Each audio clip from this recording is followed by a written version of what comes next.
ఫిలిప్పుల రాసిన పత్రిక 2వ అధ్యాయం 1-11 చదువుకుందాం. కావున క్రీస్తు యేసునందు ఏ ఇద్దరికైనను ప్రేమ వలన ఆదరణైనను మాట్లాడబడతాయి.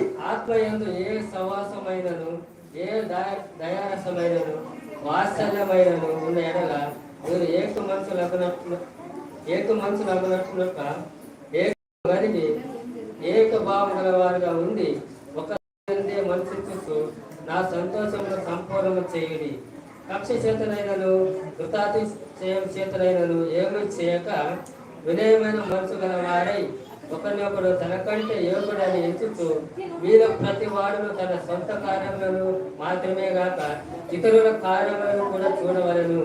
క్రీస్తు యేసునకు కలిగిన ఈ మనస్సు మీరును కలిగి ఆయన దేవుని స్వరూపము కలిగిన వాడై ఉండి దేవునితో సమానంగా విడిచిపెట్టకూడదు భాగ్యం ఎంచుకోలేదు కానీ మనుషుల పోలికగా పుట్టి దాసుని స్వరూపం ధరించుకొని తను తానే రిక్తులుగా చేసుకునేను.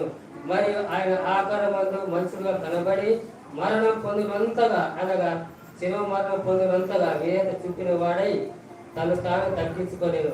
అందుచేతను పరలోకంలో ఉన్న వారిలో కానీ భూమి మీద ఉన్న వారిలో కానీ భూమి క్రింద ఉన్న వారిలో కానీ ప్రతి వారి మోకాలను యేసు నామమున వంగునట్లును ప్రతి వారి నాలుకయు తండ్రి అయిన దేవుని మహిమార్థమై యేసుక్రీస్తు ప్రభువును ఒప్పుకున్నట్లును దేవుడు ఆయనను అధికంగా హెచ్చించి ప్రతి నామమును పై నామమును ఆయనకు అనుగ్రహించెను.